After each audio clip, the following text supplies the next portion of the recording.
হরে Krishna. Mayapur নিতাইগৌর kitchen থেকে সবাইকে স্বাগতম। আপনারা কেমন আছেন? আশা করি ভগবানের কৃপায় ভালোই আছেন। আজকে একাদশী তিথিতে একাদশীর একটা সবজি আপনাদের সাথে শেয়ার করব।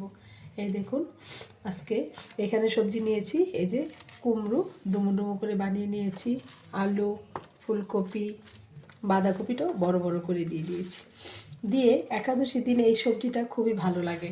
একদম অনেক সময় দেখা যায় বাচ্চারা অনেক পেঁপে টেপে দিলে খায় না, তখন এরকম বাঁধাকপি, ফুলকপি, কুমড়ো দিয়ে যদি একটু সবজি করে দেওয়া যায় তারা প্রসাদ পেয়ে যাবে। তাহলে চলুন দেখে নিই সবজিটা আমি কীভাবে বানাবো। প্রথমে আমি এখানে একটা কড়াই বসিয়ে দিয়েছি। এখানে আমি যেহেতু একাদশী সানফ্লাওয়ার তেলও দিয়ে দিয়েছি। ফোড়নে দিয়ে দিচ্ছি একটা শুকনো লঙ্কা, দুটো তেজপাতা, আর দিয়ে দিচ্ছি গোটা জিরা। আর কিছুই দেবো না, যেহেতু একাদশী দিন এই দিয়ে আজকে রান্নাটা হবে। আর দিয়ে দিচ্ছি এখানে কাঁচা লঙ্কা, 3টে কাঁচা লঙ্কা দিয়ে দিলাম। ঝালটা আপনারা কম বেশি করে নিতে পারেন, আর একাদশী দিন একটু ঝাল কম দিলেই ভালো হয়। এখানে সবজিগুলি ধুয়ে রেখেছি, দিয়ে দিচ্ছি স্বাদ মতো ঠান্ডা লবণ।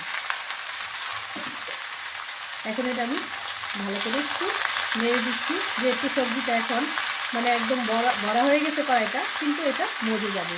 এখন হালকা করে আমি একটু 2-3 মিনিটের জন্য ঢাকা দিয়ে রাখছি।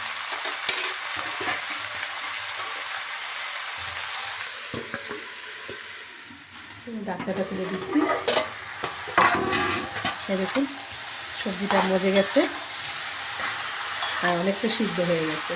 এগুলো আলু, ফুলকপি সিদ্ধ হয়ে গেছে। এখন ভালোভাবে মিশিয়ে নিচ্ছি, মিশিয়ে একটু ভাজা ভাজা করে নিচ্ছি সবজিটাকে। স্বাদ মতো একটু চিনি দিয়ে দিচ্ছি। চিনিটা দিলে সবজিটাও মজে যাবে ভালোভাবে, আর খেতেও খুব সুন্দর টেস্ট হয় মিষ্টিটা দিলে। ভালোভাবে একটু ভাজা ভাজা করে নিচ্ছি। এখন একটু অল্প আজে সুন্দর করে একটু ভাজা ভাজা করে নিলেই হয়ে যাবে। দেখুন এই যে সবজিটা জলটা শুকিয়ে গেছে, আর এই যে ভাজা ভাজা করে নিচ্ছি, ভাজা ভাজা হয়ে গেছে। এই যে একদম পুরো ভাজা ভাজা হয়ে গেছে। এই যে সবজিটা হয়ে গেছে, এখন আমি নামিয়ে দিচ্ছি। দেখুন রেডি হয়ে গেল একাদশী অনুকল্প সবজি। এই যে দেখুন, এটা কিন্তু একটু কালারটা এরকম সাদা সাদা আছে। আপনারা চাইলে কাঁচা হলুদ বেটেও দিতে পারেন, যেহেতু আমার কাছে শুদ্ধ হলুদ ছিল না একাদশী দিন, তার জন্য আমি দেইনি।